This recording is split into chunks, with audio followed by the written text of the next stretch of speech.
Bonjour et bienvenue au lycée maritime de Cibourg. Nous allons vous présenter l'établissement et les formations qui y sont proposées. Alors suivez-moi, on embarque.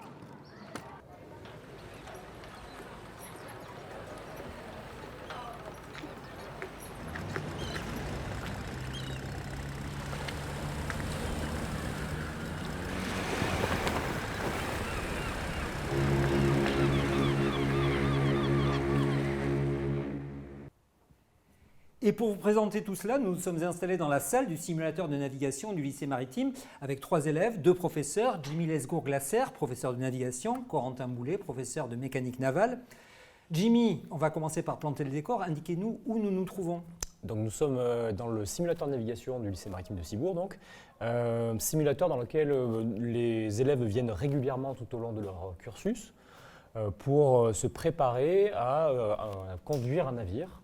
Et donc, ils mettent en application dans ce lieu-là toutes les choses qu'ils apprennent en théorie dans les salles des cartes et dans différentes salles de l'établissement. Et c'est un petit peu la concrétisation de tout leur apprentissage dans ce lieu. Et l'intérêt, c'est qu'on peut simuler différents types de navires, de bateaux. Exactement, tout à fait. Voilà. Donc on peut créer un petit peu tous les scénarios possibles, différents types de navires, différents lieux, différentes conditions météorologiques, pour avoir des exercices très ciblés sur ce qu'on souhaite vraiment mettre en avant auprès des élèves. Et on le verra un peu plus tard dans le sujet qu'on va diffuser. Il y a beaucoup d'autres simulateurs, un simulateur machine également pour conduire, opérer correctement la salle des machines d'un bâtiment. Corentin, il faut aussi qu'on mette le cadre un peu à tout ça, le cadre des différentes formations qui sont proposées ici au lycée maritime.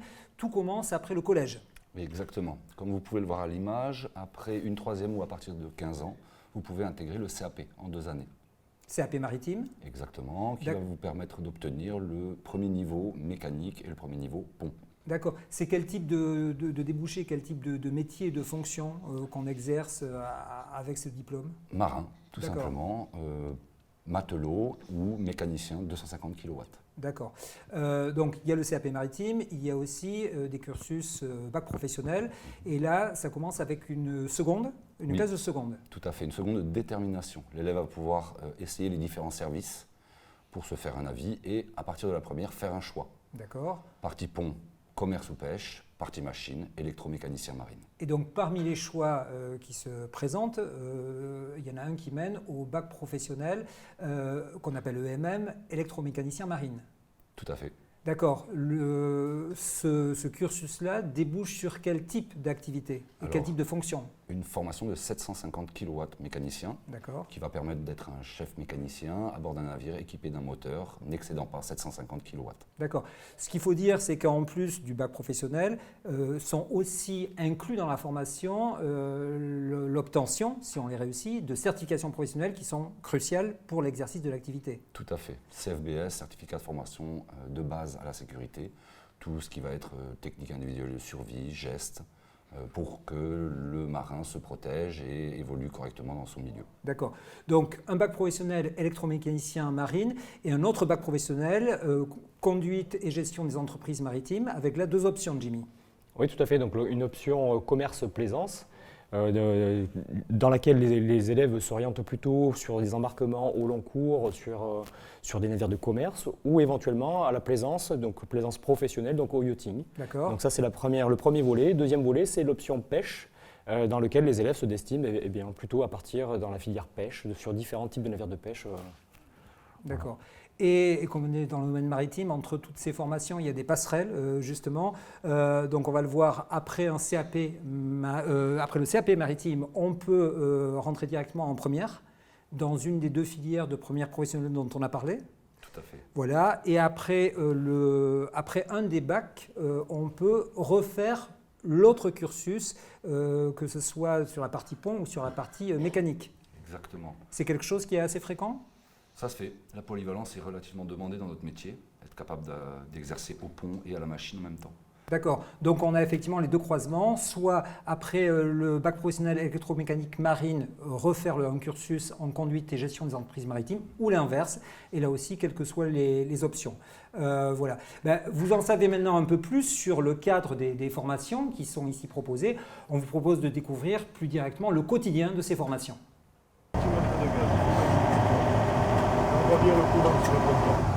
Je m'appelle Lucille, je viens de Langon en Gironde et je suis en seconde professionnelle au lycée maritime de Cibourg.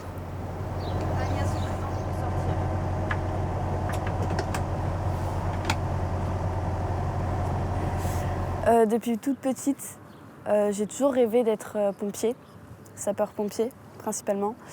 Puis j'ai découvert le monde maritime et j'ai découvert que dans l'armée, on pouvait être marin-pompier. Et puis j'ai découvert le lycée maritime qui faisait le contrat avec la Marine nationale. Et j'ai décidé de signer ce contrat. Je vais être fière de représenter mon pays. Donc dans ce lycée, en fait, on a plusieurs modules. Donc l'incendie en fait partie. Parce que quand on est à bord, on est seul. Un feu, ça peut très vite arriver aussi.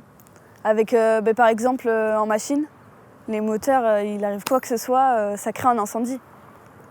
Donc on est obligé d'être formé pour ça en fait. Donc le module incendie, c'était encore plus intéressant pour moi parce que du coup ça rentre dans le métier que je veux faire, le marin-pompier. On est plongé dedans aussi. Quand on rentre dans le vestiaire, du coup on a les simulateurs incendie. Qu'est-ce que tu vois? Parle plus fort. Entendu? On porte la vraie tenue des sapeurs-pompiers. Et en fait, on rentre dans le métier, on a vraiment le point de vue en fait sur ce moment-là et c'est génial. C'est génial à découvrir, c'est génial à faire.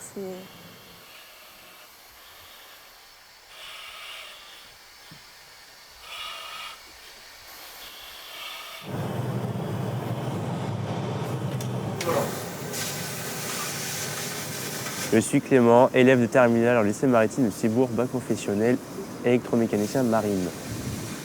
Je suis arrivé au lycée maritime parce que la mécanique m'intéressait et du coup la mécanique navale parce que c'est une mécanique à part, bien plus spectaculaire, j'ai envie de dire. Tout est plus gros, plus surdimensionné.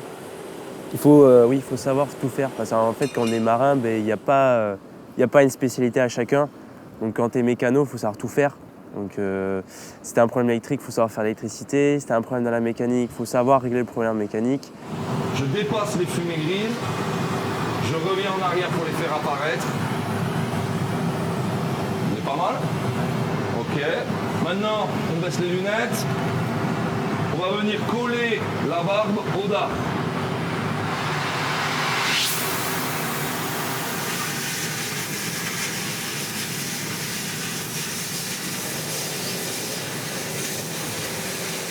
J'ai aussi choisi l'option mécanique. J'ai choisi cette option-là parce que je suis toujours un peu touche à tout. Je suis beaucoup bricoleuse. Puis, je connaissais pas forcément la mécanique, mais je savais que ça allait me plaire. En procédure de mise en marche d'un moteur, vous aurez toujours une checklist à bord. Qu'est-ce que c'est une checklist? C'est un document qui va vous permettre, pas après pas, de réussir un lancement moteur avec des étapes obligatoires. Normalement, on va mettre des petites cases à chaque ligne lorsque le travail est fait. Ça m'intéresse beaucoup parce que dès que je rentre en cours, je rentre dans ma bulle. C'est tout nouveau pour moi et en fait, vu que c'est beaucoup intéressant, on plonge dedans en fait.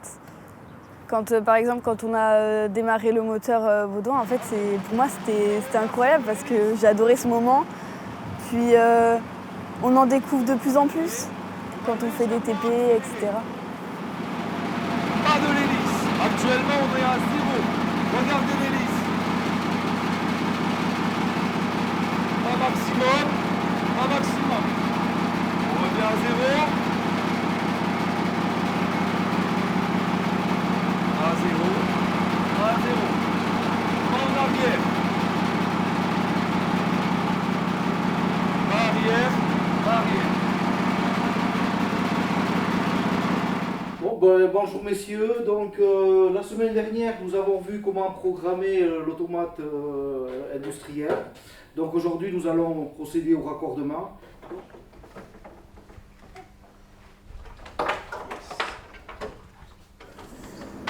On fait l'électrotech parce que maintenant c'est très moderne sur les bateaux. Donc il y a beaucoup, c'est même principalement de l'élec.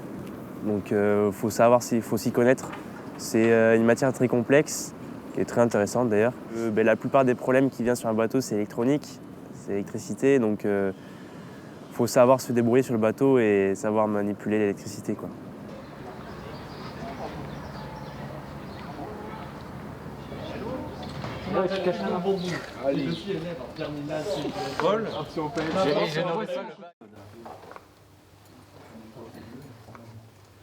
Du coup, on a aussi des TP en ramandage, par exemple, ou en matelotage.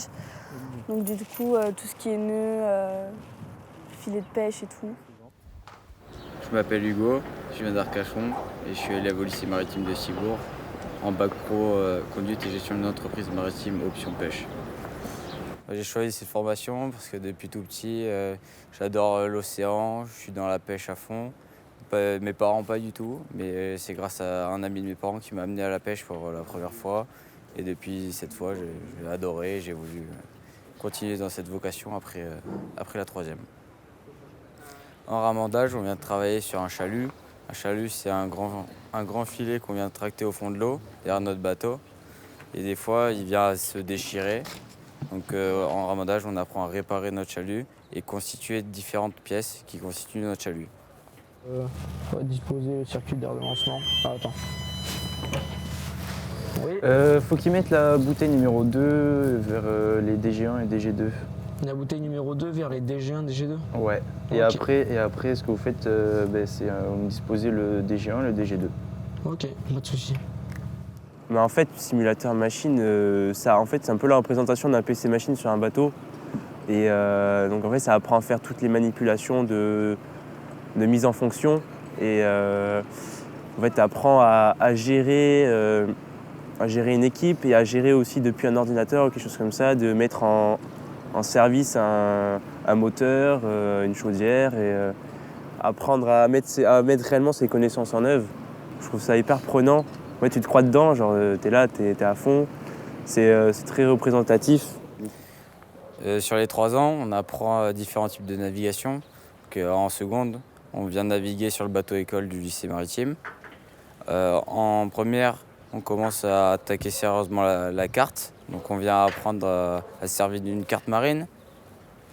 Le déplacement dû au courant, 2h13 multiplié par 2 nœuds, ça fait 4004. Ça veut dire que le temps que le navire B arrive sur A, les 2 bateaux vont se déplacer de 4004 dans la direction du 60.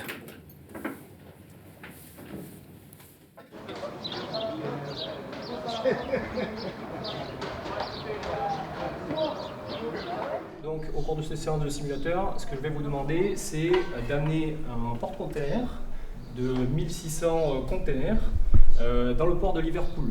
Je vous ai mis pas mal de bateaux sur le plan d'eau pour voir un petit peu si vous arrivez à gérer à la fois le balisage et à la fois l'anti-collision.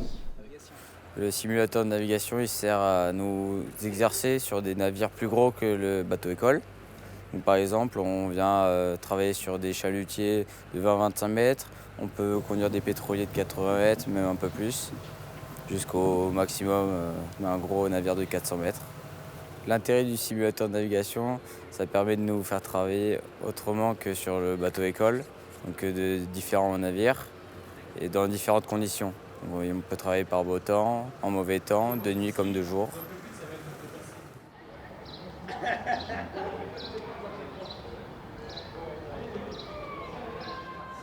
J'ai fait un stage sur l'abeille, donc un remorqueur en haute mer à Toulon.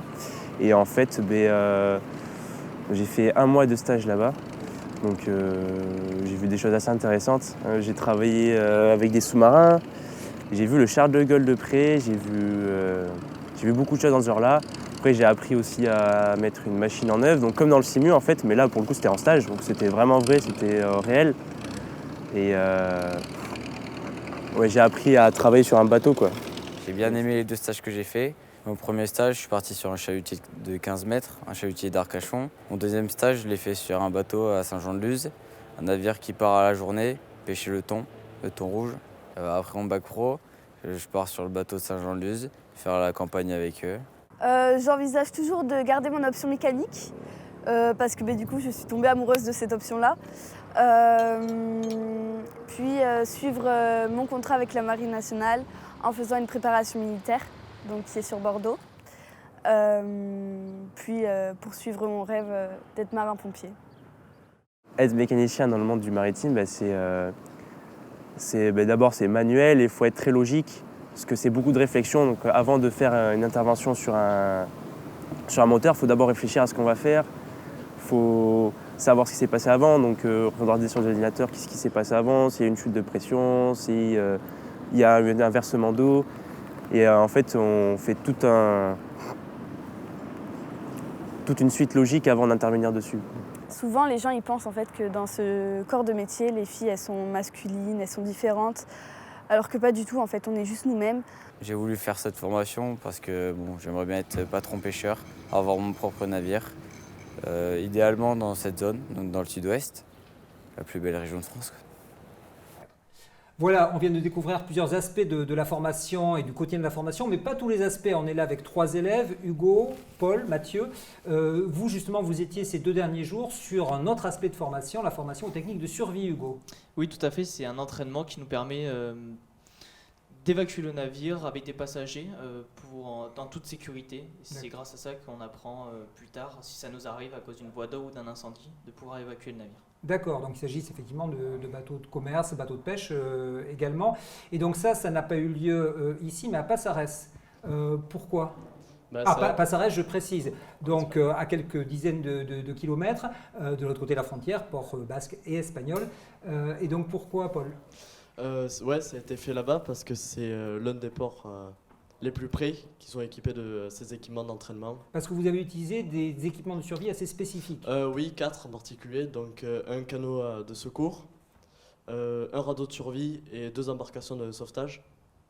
D'accord. Et donc ce port est équipé de ce type d'équipement, d'où effectivement le déplacement pour cette formation. Exactement. Mathieu, vous avez fait quoi avec ces équipements ? Alors nous avons appris à faire de la conduite d'embarcation tractée et du remorquage de ces embarcations. Et aussi, nous avons appris à conduire une petite vedette pour tout ce qui est du coup remorquage. D'accord. Évacuation de l'équipage ou des passagers. Tout à fait. D'accord. On voit que dans la formation, ça comprend tous les aspects. Sur les techniques de survie, Jimmy, il y a aussi d'autres aspects qui seront d'ailleurs peut-être mis en œuvre demain, si la météo le permet. Oui, tout à fait. Donc en fait, demain, on sortira avec la vedette SNSM de Saint-Jean-de-Luz, SNS 94, pour effectuer une sortie basée sur la mise en œuvre de toute la pyrotechnie liée à la survie. Donc c'est fusée parachute, feu à main et fumigène. Et donc les élèves vont s'entraîner à manipuler ce type de matériel qui potentiellement pourrait leur sauver la vie si un jour, je ne leur souhaite pas, feront naufrage. D'accord. Et il y a aussi les utilisations d'équipements de survie. Oui, tout à fait. Donc là, ils vont reprendre une séquence qui a été vue en début de formation avec la mise en œuvre d'un radeau de survie où on va leur remontrer comment on fait pour percuter un radeau de survie et ils vont capter de nouveau des combinaisons d'immersion et refaire quelques exercices à la mer pour adopter quelques gestes qui sauvent et quelques techniques pour se faire repérer notamment par un aéronef. Bon. Voilà. Tout ça illustre vraiment la très vaste variété de la formation dans tous les cursus, parce que ce n'est pas juste la formation à la pêche ou à la navigation ou à la mécanique, mais il y a effectivement tous les aspects qu'on va trouver à bord d'une embarcation et à bord d'un bâtiment. Justement, pour revenir vers vous trois, alors vous êtes dans des cursus différents. Mathieu, tu es en première électromécanicien marine, avec un projet professionnel assez précis avec la Marine nationale. Tout à fait. Alors moi, du coup, je fais donc un partenariat avec la Marine nationale sur 3 ans. Donc tout au long de notre cursus, ils nous suivent, et donc ils sont présents au conseil de classe, et ils nous suivent au niveau des notes et du comportement. Et au bout des 3 ans, si nous sommes toujours motivés, ils nous proposent un contrat de 5 ans pour qu'on puisse s'engager dans la Marine nationale. D'accord. Et en ce qui te concerne, pourquoi le choix de la filière électromécanicien marine ? Alors moi, c'est tout ce qui est pour travaux manuels. Du coup, ça me permet de travailler sur les moteurs et pouvoir aussi naviguer. La pratique des systèmes. Tout à fait. D'accord. Et pouvoir naviguer en mer Donc en fait, si je résume un peu, ton choix là réunissait 3 de tes passions qui étaient l'armée, je crois, Oui, parce tout à qu'il y avait fait. une filiation parentale, la mécanique et la navigation. Tout à fait.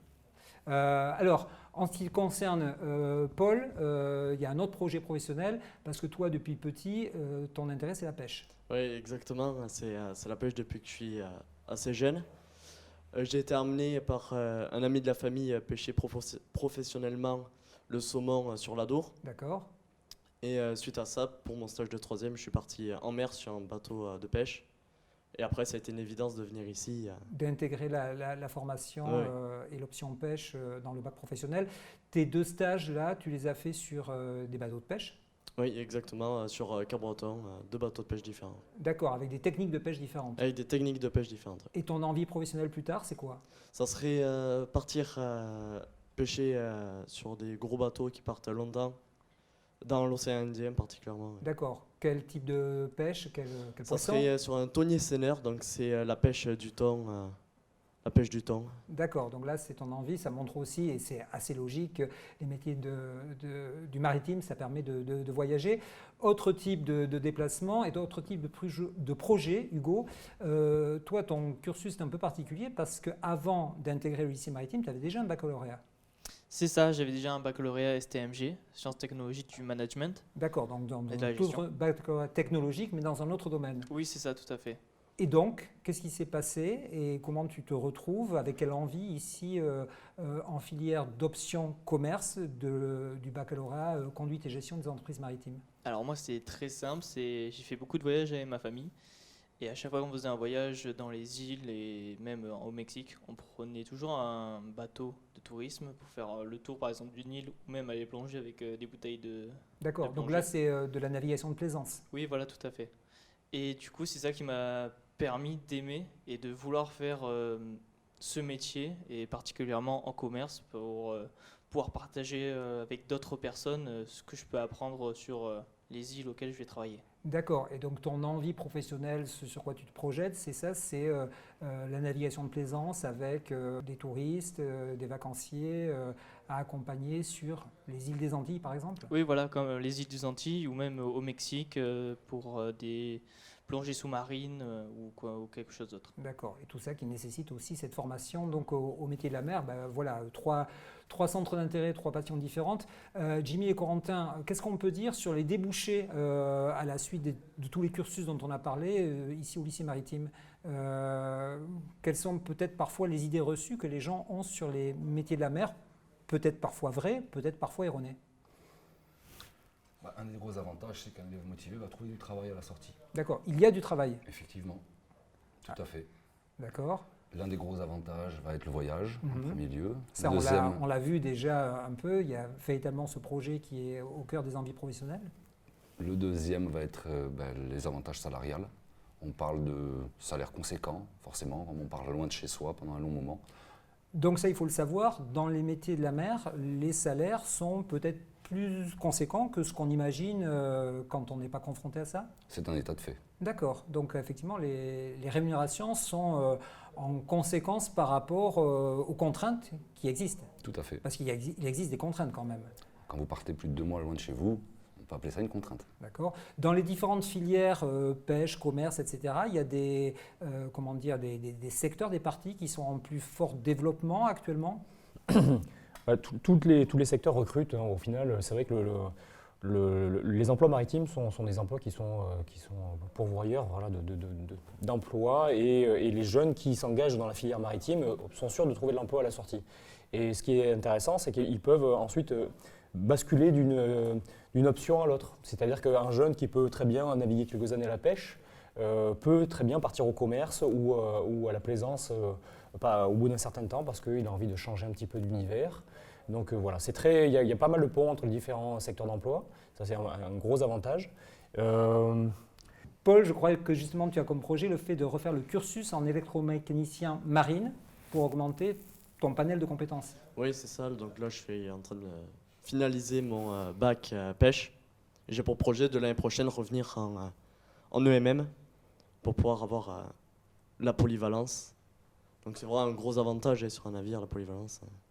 Et c'est donc ce qui est aussi recherché par les différents employeurs potentiels. Tout à fait. Et ce qui est recherché également chez les marins, c'est l'esprit d'adaptation. Voilà. Et c'est quelque chose qui potentiellement peut servir après à terre, hein, parce que les marins, à un moment donné, ont peut-être envie de rester à la maison. Et c'est un profil qui est très recherché parce que les gens s'adaptent. Ils ont l'habitude de travailler dans un univers qui est assez rude, qui est exigeant, qui nécessite une capacité d'adaptation permanente. Et à terre, c'est aussi des qualités qui sont assez recherchées par les employeurs. D'accord. Et donc, ce qu'il faut dire, et vous l'avez précisé, c'est qu'on n'a pas forcément le même type de carrière professionnelle toute la vie. On peut changer justement, avoir quelque chose qui est très prenant et très exigeant avec des voyages au long cours et ensuite avoir un rythme de vie différent, d'où la notion d'adaptabilité dont vous venez de parler. Tout à fait. Voilà, vous en savez certainement un peu plus sur l'ensemble des formations proposées ici au lycée maritime de Cibourg. N'hésitez pas à nous contacter, vous serez les bienvenus.